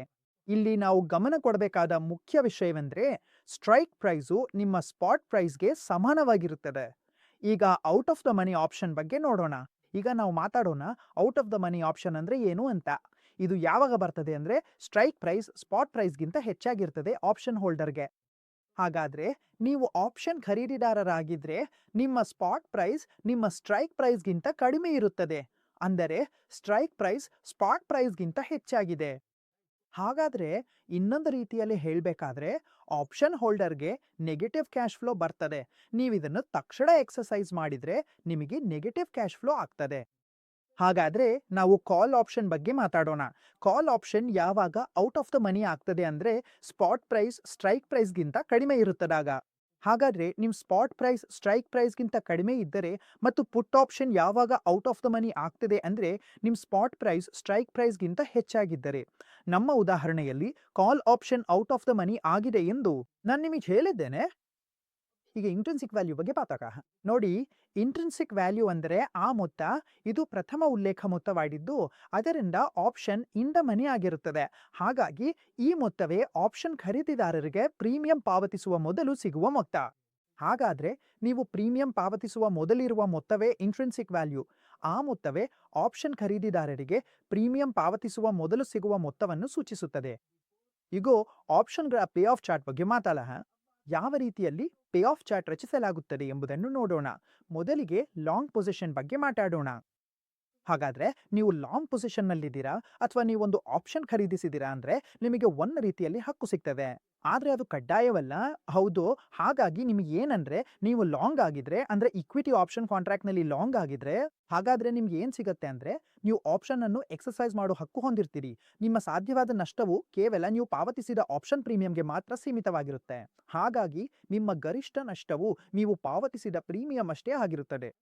ಮತ್ತು ಅಂಡರ್ಲೈಯಿಂಗ್ ಆಸ್ತಿ ಯಾವ ಮಟ್ಟದಲ್ಲಿದೆ, ನೀವು ಎಷ್ಟು ಮಟ್ಟದಲ್ಲಿ ಖರೀದಿಸಿದ್ದೀರಿ ಮತ್ತು ನಿಮ್ಮ ಸ್ಟ್ರೈಕ್ ಪ್ರೈಸ್ ಈಗ ಎಷ್ಟಿದೆ ಎಂಬುದರ ಆಧಾರದ ಮೇಲೆ ನಿಮಗೆ ಲಾಭವಾಗ್ತದೆ. ನೀವು ಆಪ್ಷನ್ ಅನ್ನು ಶಾರ್ಟ್ ಮಾಡಿದ್ರೆ ನಿಮ್ಮ ಗರಿಷ್ಠ ಲಾಭವೆಂದರೆ ನೀವು ಸ್ವೀಕರಿಸಿದ ಪ್ರೀಮಿಯಂಷ್ಟೇ ಆಗಿರುತ್ತದೆ. ಹೌದು, ಈ ಪ್ರಕರಣದಲ್ಲಿ ನಿಮ್ಮ ನಷ್ಟದ ಸಾಧ್ಯತೆ ಅನಿಯಮಿತವಾಗಿರುತ್ತದೆ. ಹೀಗಾಗಿ ಇದು ಹೇಗೆ ನಡೀತದೆ ಎಂಬುದನ್ನು ನಾನೀಗ ನಿಮಗೆ ಒಂದು ಉದಾಹರಣೆಯ ಮೂಲಕ ವಿವರಿಸಲು ಪ್ರಯತ್ನಿಸುತ್ತೇನೆ. ಉದಾಹರಣೆಗೆ ನೀವು ಸ್ಟಾಕ್ ಇಂಡೆಕ್ಸ್ ಅನ್ನು ಗಮನಿಸುತ್ತಿದ್ದೀರಿ ಎಂದು ಕಲ್ಪಿಸೋಣ. ಈಗ ಸ್ಟಾಕ್ ಇಂಡೆಕ್ಸು ಒಂದು 17,562 ರೂಪಾಯಿಗಳಲ್ಲಿ ಟ್ರೇಡ್ ಆಗ್ತಿದೆ ಮತ್ತು ನೀವು ಒಂದು ನಿಯರ್ ಮಾಸದ ಕಾಲ್ ಆಪ್ಷನ್ ಖರೀದಿಸಿದ್ದೀರಿ. ಸ್ಟ್ರೈಕ್ ಪ್ರೈಸ್ 17,500 ಮತ್ತು ಪ್ರೀಮಿಯಂ 90 ರೂಪಾಯಿಗಳು. ನೀವು ಯಾವುದೇ ಸ್ಟ್ರೈಕ್ ಪ್ರೈಸ್ನ ಕಾಲ್ ಆಪ್ಷನ್ ಖರೀದಿಸಬಹುದು. ಇಲ್ಲಿ 17,000 ಸೇರಿದಂತೆ ಎಲ್ಲ ಸ್ಟ್ರೈಕ್ ಪ್ರೈಸ್ಗಳು ನಿಮಗೆ ಲಭ್ಯವಿವೆ. ಆದರೆ ಈ ಉದಾಹರಣೆಯಲ್ಲಿ ನೀವು 17,500 ಸ್ಟ್ರೈಕ್ ಪ್ರೈಸ್ನ ಕಾಲ್ ಆಪ್ಷನ್ ಖರೀದಿಸಿದ್ದೀರಿ. ನಾವು ಪ್ರೀಮಿಯಂ ರೂಪಾಯಿ 90 ಸೇರಿಸಿದ್ದೇವೆ ಮತ್ತು ಈ ಕಾಲ್ ಆಪ್ಷನ್ ನಿಮಗೆ ಖರೀದಿಸುವ ಹಕ್ಕನ್ನು ನೀಡುತ್ತದೆ. ಆದರೆ ಕಡ್ಡಾಯತೆ ಇಲ್ಲ. ಈ ಉದಾಹರಣೆಯಲ್ಲಿ ನಮಗಿರುವುದು ಸೂಚ್ಯಂಕವನ್ನು 17,500 ಸ್ಟ್ರೈಕ್ ಪ್ರೈಸ್ನಲ್ಲೇ ಕಾಲ್ ಆಪ್ಷನ್ ಎಕ್ಸ್ಪೈರಿ ದಿನಾಂಕಕ್ಕೆ ಖರೀದಿಸುವ ಹಕ್ಕು. ಹಾಗಾಗಿ ಸೂಚ್ಯಂಕ ಎಕ್ಸ್ಪೈರಿ ದಿನದಂದು ಎಲ್ಲಿ ಮುಗಿಯುತ್ತದೆ ಎಂಬುದನ್ನು ನೋಡೋಣ. ಸುಮಾರು 17,500 ಮಟ್ಟದಲ್ಲಿ ಎಕ್ಸ್ಪೈರಿ ಆಗಿದ್ರೆ ನೀವು ಆ ಆಪ್ಷನ್ ಅನ್ನು ಎಕ್ಸರ್ಸೈಸ್ ಮಾಡ್ತೀರಿ. ನೀವು 17,500 ಸ್ಟ್ರೈಕ್ ಪ್ರೈಸ್ನ ಕಾಲ್ ಆಪ್ಷನ್ ಅನ್ನು ರೂಪಾಯಿ 95 ಪ್ರೀಮಿಯಂ ಕೊಟ್ಟು ಖರೀದಿಸಿದ್ದೀರಿ. ಎಕ್ಸ್ಪೈರಿ ಸಮಯದಲ್ಲಿ ಇಂಡೆಕ್ಸ್ ಮೌಲ್ಯ 17,500ಗಿಂತ ಮೇಲಾಗಿದ್ರೆ ನೀವು ಆ ಆಪ್ಷನ್ ಅನ್ನು ಎಕ್ಸರ್ಸೈಸ್ ಮಾಡಬೇಕು. ಇಲ್ಲದಿದ್ದರೆ ನೀವು ಅದನ್ನು ವ್ಯರ್ಥವಾಗಿ ಎಕ್ಸ್ಪೈರ್ ಆಗಲು ಬಿಡುತ್ತೀರಿ. ಅದರ ಕೆಳಗಿದ್ದರೆ ನಿಮಗೆ ಯಾವುದೇ ಲಾಭವಾಗದು ಮತ್ತು ನೀವು ಪಾವತಿಸಿದ ಪ್ರೀಮಿಯಂ ನಷ್ಟವಾಗುತ್ತದೆ. ಅದು ಶೂನ್ಯವಾಗ್ಬಿಡುತ್ತಲ್ಲ. ನೀವು ಪಾವತಿಸಿದ ಪ್ರೀಮಿಯಂ ಸಂಪೂರ್ಣವಾಗಿ ಶೂನ್ಯವಾಗ್ತದೆ. ನೀವು ಹೇಳಿದಂತೆ ಇಂಡೆಕ್ಸ್ ಮೌಲ್ಯ 17,500ಗಿಂತ ಕೆಳಗೆ ಹೋದ್ರೆ ಈ ಟೇಬಲ್ ಮೂಲಕ ನೋಡಿ ಅರ್ಥ ಮಾಡ್ಕೊಳ್ಳಿ. ಹಾಗಾದ್ರೆ ನೋಡೋಣ ಸ್ಟ್ರೈಕ್ ಪ್ರೈಸ್ ಹೇಗೆ ರೂಪುಗೊಳ್ತದೆ ಎಂದು. ನಿಮ್ದು 17,500, ನಿಮ್ ಪ್ರೀಮಿಯಂ 95. ಈಗ ನೋಡೋಣ ಎಕ್ಸ್ಪೈರಿ ಸಮಯದಲ್ಲಿ ಇಂಡೆಕ್ಸ್ ಮೌಲ್ಯವನ್ನ. ಹಾಗಾದ್ರೆ ಎಡಭಾಗದಲ್ಲಿ ಇದು ಇಂಡೆಕ್ಸ್ ನ ಮೌಲ್ಯ, ಅಂದ್ರೆ ಇಂಡೆಕ್ಸ್ ಯಾವ್ಯಾವ ಸಮಯದಲ್ಲಿ ಎಲ್ಲೆಲ್ಲಿಗೆ ಕ್ಲೋಸ್ ಆಗ್ತಿದೆ ಎಂಬುದು. ನೀವು ನಿಫ್ಟಿ ಆಪ್ಷನ್ ತೆಗೆದುಕೊಂಡಿದ್ದೀರಿ, 17,500 ರೂಪಾಯಿಗೆ ಪ್ರೀಮಿಯಂ ಕೊಟ್ಟಿದ್ದೀರಿ, ಅದು 95 ಆಗಿದೆ. ಮತ್ತು ಈಗ ಬೈಯರ್ ಯಾರು ಅಂದ್ರೆ ನಾನು ನಿಮಗೆ ಹೇಳಿದ್ದೇನೆ, ಕಾಲ್ ಆಪ್ಷನ್ ನಲ್ಲಿ ನಿಮ್ಮ ಗರಿಷ್ಠ ನಷ್ಟ ಎಷ್ಟಾಗಬಹುದು ಎಂದರೆ ನೀವು ಪೇಮೆಂಟ್ ಮಾಡಿದಷ್ಟು ಮಾತ್ರ. ಪ್ರೀಮಿಯಂ ಅನ್ನು ಇಂಡೆಕ್ಸ್ ಮೌಲ್ಯ ಎಡಭಾಗದಲ್ಲಿ ನೀಡಲಾಗಿದೆ. 17,100 ಹಿಡಿದು 15,000ವರೆಗೆ ನಿಫ್ಟಿಯ ಮೌಲ್ಯವನ್ನು ಈ ಇಂಡೆಕ್ಸ್ ಅಲ್ಲಿ ನೀಡಲಾಗಿದೆ. ಮತ್ತು ನೀವು ಪೇಮೆಂಟ್ ಮಾಡಿದ ಪ್ರೀಮಿಯಂ ಎಷ್ಟು ಅಂದ್ರೆ 95 ರೂಪಾಯಿ. ಅದು ನಿಮ್ಮ ಸಂಪೂರ್ಣ 95 ರೂಪಾಯಿ ಎಕ್ಸ್ಪೈರಿಯ ದಿನ ಪಾವತಿಯಾಗುತ್ತದೆ. ಈಗ ನೀವು ನೋಡಿ ಎಕ್ಸ್ಪೈರಿ ದಿನ ನಿಮ್ಮ ಪೇಮೆಂಟ್ ಹೇಗಾಗ್ತಿದೆ ಎಂಬುದನ್ನು. 17,100 ನಿಫ್ಟಿಯ ಮೌಲ್ಯವಾಗಿದೆ. ಹಾಗಾದ್ರೆ ನಿಮಗೆ ನಷ್ಟ ಎಷ್ಟು ಇದೆ ಎಂದರೆ -95 95 ಇದೆ. 17,500 17,500ವರೆಗೆ ನಿಮ್ಮ ನಷ್ಟ -95 ಆಗಿರ್ತದೆ. ಇಲ್ಲಿ ನಿಮಗೆ ನಷ್ಟ ಇದೆ ಸರಿ. 17,600 17,600ರಲ್ಲಿ ನಿಮಗೆ ಲಾಭ ಆಗುವುದು ಕೇವಲ 5 ರೂಪಾಯಿ ಮಾತ್ರ. ಏಕೆಂದರೆ ಪೇ ಆಫ್ ಎಕ್ಸ್ಪೈರಿ ನಿಮಗೆ ಎಷ್ಟು ಬರುತ್ತದೆ ಎಂದರೆ 100 ರೂಪಾಯಿ ಬರುತ್ತದೆ. 17,600 ರೂಪಾಯಿಗೆ ನಿಫ್ಟಿ ಕ್ಲೋಸ್ ಆದರೆ 17,600 ರೂಪಾಯಿಗೆ ನಿಫ್ಟಿ ಕ್ಲೋಸ್ ಆಗುತ್ತವೆ. ಈಗ ಅದು ಇಂದು ಮನೆಯಾಗಿದೆ ನಿಮ್ಮ ನಿಫ್ಟಿ ಸರಿ. ಆದ್ರೆ ನಿಮ್ಗೆ ನೆಟ್ ನಲ್ಲಿ ಎಷ್ಟು ಬಂದಿದೆ? 5 ರೂಪಾಯಿ ಬಂದಿದೆ ಅಲ್ವಾ? ಏಕೆಂದ್ರೆ 95 ರೂಪಾಯಿ ನೀವು ಅದಕ್ಕಾಗಿ ಪ್ರೀಮಿಯಂ ಪೇಮೆಂಟ್ ಮಾಡಿದ್ದೀರಿ. ಅದಕ್ಕಾಗಿ ನಿಮ್ಮ ನೆಟ್ ಪೇ ಆಫ್ ಇಲ್ಲಿ 5 ರೂಪಾಯಿ ಮಾತ್ರ ಆಗ್ತದೆ. ಆದ್ರೆ 17,600ರಲ್ಲಿ. ಈಗ ಹೀಗೆ ಮಾರುಕಟ್ಟೆ ಏರ್ತಾ ಹೋದಂತೆ ನಿಮ್ಮ ಲಾಭವೂ ಹೆಚ್ಚಾಗುತ್ತಾ ಹೋಗ್ತದೆ. ಯಾಕಂದ್ರೆ ನೀವು ಒಂದು ಆಪ್ಷನ್ ಅನ್ನು ಖರೀದಿಸಿದಾಗ, ನೀವು ಕಾಲ್ ಆಪ್ಷನ್ ಖರೀದಿಸ್ತಿದ್ದರೆ ನೀವು ಹೀಗೆ ಊಹಿಸುತ್ತೀರಿ ಅಥವಾ ಸಾಧ್ಯತೆಗಳನ್ನು ಪರಿಗಣಿಸುತ್ತೀರಿ, ನಿಫ್ಟಿ ಎಷ್ಟು ಮೇಲಕ್ಕೆ ಹೋಗುತ್ತದೋ ಅಷ್ಟು ನನಗೆ ಲಾಭವಾಗುತ್ತದೆ ಎಂದು. ಇಲ್ಲಿ 18,700. ಈಗ ನಿಫ್ಟಿಯ ಮೌಲ್ಯ ಬಂದಿದೆ, ನೀವು 95 ರೂಪಾಯಿ ಪ್ರೀಮಿಯಂ ಪಾವತಿಸಿದ್ದೀರಿ, ಆದ್ರೆ ನಿಮಗೆ 200 ರೂಪಾಯಿ ಹೆಚ್ಚಾಗಿದೆ. ನಿಮ್ಮ ಬಳಿ 17,700 ಬಂದಿದೆ. ಈಗ ನಿಫ್ಟಿಯ ಮೌಲ್ಯ 200 ರೂಪಾಯಿ ಹೆಚ್ಚಾಗಿದೆ. ನೀವು ಯಾವ ಸ್ಟ್ರೈಕ್ ಪ್ರೈಸ್ನ ಕಾಲ್ ತೆಗೆದುಕೊಂಡಿದ್ದೀರೋ ಅದಕ್ಕಿಂತ ಈಗ ನಿಫ್ಟಿಯ ಮೌಲ್ಯ 200 ರೂಪಾಯಿ ಹೆಚ್ಚಾಗಿದೆ. ಚೆನ್ನಾಗಿ ಗಮನಿಸಿ. ಆದ್ರೆ ನಿಮ್ಮ ಒಟ್ಟು ಲಾಭ ಎಷ್ಟಾಗ್ತಿದೆ ಎಂದು ನೋಡಿ, 105 ರೂಪಾಯಿ. ಏಕೆಂದ್ರೆ 95 ರೂಪಾಯಿ ನಿಮ್ಮ ಜೇಬಿನಿಂದ ಹೋಗಿವೆ. 17,800ರಲ್ಲಿ ನೋಡಿ ನಿಮಗೆ 300 ರೂಪಾಯಿ ಪೇ ಇವೆ. 300 ರೂಪಾಯಿ ಪೇ ಎಕ್ಸ್ಪೈರಿಯಲ್ಲಿ. ಆದ್ರೆ ನೆಟ್ ನಿಮ್ಮ ಲಾಭ 205 ರೂಪಾಯಿ ಆಗ್ತದೆ. 17,900 ಒಪ್ಪಂದ ಅವಧಿ ಮುಗಿದಿದ್ದರೆ 400 ರೂಪಾಯಿ ನಿಮ್ಮ ಮೇಲೆ ಬಂದಿದೆ. ಸ್ಟ್ರೈಕ್ ಪ್ರೈಸ್ನಿಂದ ನಿಮಗೆ 305 ರೂಪಾಯಿ ಲಾಭವಾಗಿದೆ. ಅಂದ್ರೆ ನೀವು ಮಾಡಿದ ಹೂಡಿಕೆಗೆ ಮೇಲಾಗಿಯೇ ನಿಮಗೆ ಲಾಭವಾಗಿದೆ. ಅಂತೆಯೇ 95 ರೂಪಾಯಿ ನಿಮ್ಮ ಪ್ರೀಮಿಯಂನಿಂದ ಹೋಗಿದೆ. ಆದ್ರೆ ನಿಮಗೆ 305 ರೂಪಾಯಿ ಲಾಭವಾಗುತ್ತಿದೆ. ನಿಫ್ಟಿ 18,000ಕ್ಕೆ ಹೋಗಿದೆ. ಅಂದ್ರೆ ನಿಮ್ಮ ಸ್ಟ್ರೈಕ್ ಪ್ರೈಸ್ನಿಂದ 500 ರೂಪಾಯಿ ಮೇಲಾಗಿದೆ. ಅದಕ್ಕಾಗಿ ನಿಮಗೆ 405 ರೂಪಾಯಿ ಲಾಭವಾಗುತ್ತಿದೆ. ಈ ಗ್ರಾಫ್ ನಿಮಗೆ ಏನು ಹೇಳ್ತದೆ ನೋಡಿ. ನಿಫ್ಟಿ 17,500ವರೆಗೆ ಹೋಯ್ತು, ಅದೇ 17,600 ರೂಪಾಯಿಗೆ ನಿಮ್ದು ಶೂನ್ಯತ್ ಬಂತು. ಮತ್ತೆ ನೋಡಿ ಮೇಲಕ್ಕೆ ಹೋಗುತ್ತಲೇ ಇದೆ, ಹೋಗುತ್ತಲೇ ಇದೆ, ಹೋಗುತ್ತಲೇ ಇದೆ. ಈಗ ನಿಫ್ಟಿ 19,000ಕ್ಕೆ ಹೋದ್ರೆ ಅದೇ ಪ್ರಕಾರ ನಿಮಗೆ ಇದರಲ್ಲಿ 1,400 ರೂಪಾಯಿ ಲಾಭವಾಗಿದೆ. ಹಾಗಾದ್ರೆ ಇಲ್ಲಿ ಅನಿಯಮಿತ ಲಾಭ ಇದೆ. ಇದು ಆಪ್ಷನ್ನ ಒಂದು ವೈರ್ ಆಗಿದೆ. ಹಾಗಾದ್ರೆ ನೀವು ಪುಟ್ ಆಪ್ಷನ್ ಖರೀದಿಸಿದ್ದೀರಾ, ಕಾಲ್ ಆಪ್ಷನ್ ಖರೀದಿಸಿದ್ದೀರಾ, ನಿಮಗೆ ಅನಿಯಮಿತ ಲಾಭ ಇದೆ. ಮತ್ತು ನಿಮ್ಮ ನಷ್ಟ ಎಷ್ಟು ಅಂದ್ರೆ ನೀವು ಪಾವತಿಸಿದ ಪ್ರೀಮಿಯಂ ಮಾತ್ರ. ಈಗ ಇದರ ಒಟ್ಟು ಕಾಂಟ್ರಾಕ್ಟ್ ಮೌಲ್ಯವನ್ನು ಕಂಡುಹಿಡಿಯಬೇಕಾದರೆ ಕಾಂಟ್ರಾಕ್ಟ್ ಇಂಡೆಕ್ಸ್ನ ಲಾಟ್ ಸೈಜ್ ಎಷ್ಟು ಅಂತ ನೋಡಬೇಕು. 50 ಕೊಟ್ಟಿದ್ದಾರೆ. ಹಾಗಾದ್ರೆ ನಾವು ಅದನ್ನು 95ಅನ್ನು 50ರಿಂದ ಗುಣಿಸಬೇಕು. ಹಾಗಾದ್ರೆ ನಿಮಗೆ ಎಷ್ಟು ಬರ್ತದೆ ಅಂದ್ರೆ 4,750 ರೂಪಾಯಿ. ಹೀಗಾಗಿ ಇದು ನಿಮ್ಮ ಕಾಂಟ್ರಾಕ್ಟ್ ಮೌಲ್ಯವಾಗಿದೆ. ಈಗ ಶಾರ್ಟ್ ಕಾಲ್ ಅನ್ನು ಅರ್ಥ ಮಾಡ್ಕೊಳ್ಳೋಣ. ಯಾರಾದ್ರೂ ಆಪ್ಷನ್ ಖರೀದಿದಾರನಿದ್ರೆ, ಯಾರಾದ್ರೂ ಆಪ್ಷನ್ ಮಾರಾಟದಾರನು ಇರಬೇಕು. ಇಲ್ಲಿ ಕೌಂಟರ್ ಪಾರ್ಟಿ ಇರಬೇಕೇ ಬೇಕು. ನೀವು ಆಪ್ಷನ್ ಅನ್ನು ಮಾರಾಟ ಮಾಡಿದ್ದರೆ ಈ ಪ್ರಕರಣದಲ್ಲಿ ನಿಮ್ಮ ಗರಿಷ್ಠ ನಷ್ಟ ಎಷ್ಟಾಗಬಹುದು? ಕಾಲ್ ಆಪ್ಷನ್ ಅಲ್ಲಿ ಎಷ್ಟಿದೆ ಅಂದ್ರೆ ಅದು ಪ್ರೀಮಿಯಂ ಪೇಡ್ಗೆ ಸಮಾನವಾಗಿದೆ ಅಂದ್ರೆ. ಹಾಗಾದ್ರೆ ಶಾರ್ಟ್ ಪೊಸಿಷನ್ಗೆ ಗರಿಷ್ಠ ಲಾಭವೆಂದ್ರೆ ಅದು ನೀವು ಪಡೆದ ಪ್ರೀಮಿಯಂಗೆ ಸಮಾನವಾಗಿದೆ. ಹಾಗಾದ್ರೆ ಅರ್ಥವೇನೆಂದರೆ ಪುಟ್ ಆಪ್ಷನ್ ಅನ್ನು ಖರೀದಿಸಿದವನಿಗೆ ಗರಿಷ್ಠ ಲಾಭ ಎಂದರೆ ಕೇವಲ ಪ್ರೀಮಿಯಂ ಪಡೆದಷ್ಟು ಮಾತ್ರ. ಈಗ ಗಮನದಿಂದ ಅರ್ಥ ಮಾಡ್ಕೊಳ್ಳಿ. ಈ ಆಪ್ಷನ್ ಮೂಲಕ, ಈ ಟೇಬಲ್ ಮೂಲಕ ನಾವು ಅರ್ಥ ಮಾಡ್ಕೊಳ್ಳೋಣ. ಸ್ಟ್ರೈಕ್ ಪ್ರೈಸ್ 17,500 ಇದೆ ಮತ್ತು ನೀವು ಪ್ರೀಮಿಯಂ ಆಗಿ 95 ರೂಪಾಯಿ ಕೊಟ್ಟಿದ್ದೀರಿ. ಆದ್ರೆ ನೀವು ಏನ್ ಮಾಡಿದಿರಿ ಅಂದ್ರೆ ಕಾಲ್ ಅನ್ನು ಶಾರ್ಟ್ ಮಾಡಿದಿರಿ ಅಲ್ವಾ. ನಿಮ್ಗೆ ಶಾರ್ಟ್ ಪೊಸಿಷನ್ ಇದೆ, ಕಾಲ್ ಅನ್ನೇ ಶಾರ್ಟ್ ಮಾಡಿದಿರಿ. ಈಗ ನಿಮ್ಗೆ ಈ ಡೀಲ್ ನಲ್ಲಿ 95 ರೂಪಾಯಿ ಪ್ರೀಮಿಯಂ ಸ್ವೀಕರಿಸಲಾಗುತ್ತೆ. ಇಂಡೆಕ್ಸ್ ಮೌಲ್ಯ ನೋಡಿ 17,100 ಆಗಿದೆ. ನಿಮ್ಗೆ ಪ್ರೀಮಿಯಂ ಆಗಿ ₹95 ಸ್ವೀಕರಿಸಲಾಗಿದೆ. ಪೇ ಆಫ್ ಎಟ್ ಎಕ್ಸ್ಪೈರಿ ನಿಮ್ಮದು ಶೂನ್ಯ ಇದೆ 17,600 ಈಗ 17,600 ನಿಮ್ಮ ಲಾಭ ಬಾರ್ ನಷ್ಟ -100, 17,700ಕ್ಕೆ -200, 17,800ಕ್ಕೆ -300 ಇದೆ. ನೆಟ್ಟಲ್ಲಿ ನಿಮ್ಗೆ ಎಷ್ಟು ಬರುತ್ತಿದೆ ನೋಡೋಣ. ನಿಮ್ಮ ಲಾಭ 17,500 ಸ್ಟ್ರೈಕ್ ಪ್ರೈಸ್ನಲ್ಲಿ ನೀವು ಪುಟ್ ಮಾಡಿಕೊಂಡಿದ್ದೀರಿ. ಈಗ ನೀವು ಇಲ್ಲಿ ಕಾಲ್ ಅನ್ನು ಮಾರಿದ್ದೀರಿ ಅಂದ್ರೆ ಕಾಲ್ ಅನ್ನು ಮಾರಾಟ ಮಾಡಿದ್ದೀರಿ. ಆದ್ದರಿಂದ ನೀವು ಕಾಲ್ ಶಾರ್ಟ್ ಮಾಡಿದಾಗ ಇದರ ಅರ್ಥ ಏನೆಂದ್ರೆ ನೀವು ಮಾರುಕಟ್ಟೆ ಈ ಸ್ಟ್ರೈಕ್ ಪ್ರೈಸ್ ನಿಂದ ಮೇದೆ ಹೋಗುವುದಿಲ್ಲ ಎಂದು ನಂಬಿದ್ದೀರಿ. ಅದಕ್ಕಾಗಿಯೇ ನೀವು ಆ ಸ್ಟ್ರೈಕ್ ಪ್ರೈಸ್ ನ ಕಾಲ್ ಅನ್ನು ಶಾರ್ಟ್ ಮಾಡಿದ್ದೀರಿ. ಅಂದರೆ ನಿಮಗೆ ಬಂದ ಪ್ರೀಮಿಯಂ ಕಾಲ್ ಆಪ್ಷನ್ ಹೋಲ್ಡರ್ ನಿಮಗೆ ಕೊಟ್ಟ ಪ್ರೀಮಿಯಂ, ನೀವು ಆ ಪ್ರೀಮಿಯಂ ಅನ್ನು ಸ್ವೀಕರಿಸಿದ್ದೀರಿ. ಈಗ ನೋಡಿ ನಿಮಗೆ ಏನ್ ಲಾಭವಾಗುತ್ತೆ ಅಂದ್ರೆ 17,500ಕ್ಕಿಂತ ಕೆಳಗೆ ಎಷ್ಟಿದ್ರೂ ನಿಮಗೆ ಅಷ್ಟೇ ಲಾಭವಾಗುತ್ತೆ. ಸರಿಯೇನಾ? ಹಾಗೆ ಮಾರುಕಟ್ಟೆ ಮೇಲಕ್ಕೆ ಹೋಗ್ತಾ ಹೋದಂತೆ 17,600, 700, 800, 900 ದಾಟಿದಂತೆ ನಿಮ್ಮ ನಷ್ಟ ಹೆಚ್ಚಾಗ್ತಾ ಹೋಗುತ್ತೆ. ಇಲ್ಲಿ 100, 5, 200, 5, 300, 5 ಹೀಗೆ ಇದು ಕೆಲಸ ಮಾಡುತ್ತೆ. ಹಾಗಾದ್ರೆ ಇದು ಪಯೋಪ್ಕೇಕ್ ಆಪ್ಷನ್ ಬೈ ಮತ್ತು ನಿಮ್ಮ ಕಾಲ್ ಆಪ್ಷನ್ ಸೆಲ್ ಬಗ್ಗೆ ಒಂದು ಟೇಬಲ್ ಮೂಲಕ ನೋಡೋಣ. ಆಪ್ಷನ್ ಕಾಂಟ್ರಾಕ್ಟ್ಗಳ ರಿಸ್ಕ್ ಮತ್ತು ರಿಟರ್ನ್ ಪ್ರೊಫೈಲ್ ಅನ್ನು ಹೇಗೆ ಅರ್ಥ ಮಾಡಿಕೊಳ್ಳಬಹುದು, ಅಂದರೆ ರಿಸ್ಕ್ ಮತ್ತು ರಿಟರ್ನ್ ಎಷ್ಟಿದೆ ಎಂಬುದನ್ನು. ನೀವು ಆಪ್ಷನ್ ಅನ್ನು ಲಾಂಗ್ ಮಾಡಿದ್ರೆ ಅಂದ್ರೆ ಬೈ ಮಾಡಿದ್ರೆ ನೀವು ಪೇಮೆಂಟ್ ಮಾಡಿದ ಪ್ರೀಮಿಯಂ ನಿಮ್ಮ ರಿಸ್ಕ್ ಆಗಿರ್ತದೆ, ಆದ್ರೆ ರಿಟರ್ನ್ ಅನಿಯಮಿತವಾಗಿರುತ್ತದೆ. ಆದ್ರೆ ನೀವು ಆಪ್ಷನ್ ಅನ್ನು ಶಾರ್ಟ್ ಮಾಡಿದ್ರೆ ಅಂದ್ರೆ ಮಾರಾಟ ಮಾಡಿದ್ರೆ ನಿಮ್ಮ ರಿಸ್ಕ್ ಅನಿಯಮಿತವಾಗ್ತದೆ, ಆದ್ರೆ ನಿಮಗೆ ಸಿಗೋದು ಎಷ್ಟು ಅಂದ್ರೆ ನೀವು ಪಡೆದ ಪ್ರೀಮಿಯಂ ಅಷ್ಟೇ. ಈಗ ನಾವು ಕೆಲವು ಫಂಡಮೆಂಟಲ್ ಪ್ಯಾರಾಮೀಟರ್ಗಳ ಬಗ್ಗೆ ಮಾತಾಡೋಣ. ಇದ್ರ ಮೇಲೆ ಆಪ್ಷನ್ ಪ್ರೈಸ್ ಅವಲಂಬಿತವಾಗಿರುತ್ತೆ. ಮೊದಲು ಸ್ಪಾಟ್ ಪ್ರೈಸ್ ನೋಡಿ. ಆಪ್ಷನ್ ಪ್ರೈಸ್ ಮೊದಲಿಗೆ ಆ ಅಂಡರ್ಲೈಂಗ್ ಅಸೆಟ್ ನ ಸ್ಪಾಟ್ ಪ್ರೈಸ್ ಮೇಲೆ ಅವಲಂಬಿತವಾಗಿರುತ್ತೆ. ಅಂದ್ರೆ ಆ ಸಮಯದಲ್ಲಿ ಆ ಅಸೆಟ್ ನ ಸ್ಪಾಟ್ ಪ್ರೈಸ್ ಎಷ್ಟಿದೆ ಅನ್ನೋದ್ರ ಮೇಲೆ. ಅದೇ ನಂತರ ಸ್ಟ್ರೈಕ್ ಪ್ರೈಸ್, ನೀವು ಯಾವ ಸ್ಟ್ರೈಕ್ ಪ್ರೈಸ್ ನ ಆಪ್ಷನ್ ತೆಗೆದುಕೊಂಡಿದ್ದೀರೋ ಅದ್ರ ಮೇಲೆ. ನಂತರ ವೊಲಾಟಿಲಿಟಿ ಅಂದ್ರೆ ಆ ಅಂಡರ್ಲೈಂಗ್ ಆಸೆಟ್ ನ ಪ್ರೈಸ್ ನಲ್ಲಿ ಎಷ್ಟು ವೊಲಾಟಿಲಿಟಿ ಇದೆ ಅನ್ನೋದ್ರ ಮೇಲೆ. ಆ ಆಸೆಟ್ ನ ಪ್ರೈಸ್ ನಲ್ಲಿ ಹೆಚ್ಚು ವೊಲಾಟಿಲಿಟಿ ಇದ್ರೆ ನಿಮಗೆ ಹೆಚ್ಚು ಲಾಭ ಅಥವಾ ನಷ್ಟವಾಗೋ ಸಾಧ್ಯತೆ ಇದೆ. ಹಾಗೆ ಎಷ್ಟು ಸಮಯ ಇದೆ ಎಕ್ಸ್ಪೈರಿಗೆ ಆ ಪರ್ಟಿಕ್ಯುಲರ್ ಆಪ್ಷನ್ಗೆ, ಮತ್ತು ಇಂಟ್ರೆಸ್ಟ್ ರೇಟ್, ಈ 5 ವಿಷಯಗಳು ಫಂಡಮೆಂಟಲ್ ಪ್ಯಾರಾಮೀಟರ್ಗಳು. ಇದ್ರ ಮೇಲೆ ಆಪ್ಷನ್ ಪ್ರೈಸ್ ಅವಲಂಬಿತವಾಗಿರುತ್ತೆ. ಈಗ ನಾವು ಆಪ್ಷನ್ ಗ್ರೀಕ್ಸ್ ಅನ್ನು ಅರ್ಥ ಮಾಡಿಕೊಳ್ಳೋಣ. ನಾನು ಇಲ್ಲಿ ನಿಮಗೆ ಕೆಲವು ವಿಷಯಗಳನ್ನು ಹೇಳ್ತೀನಿ, ಅವುಗಳು ನಿಮಗೆ ಮುಖ್ಯವಾಗಿ ಅಳೆಯಲು ಸಹಾಯ ಮಾಡುತ್ತವೆ.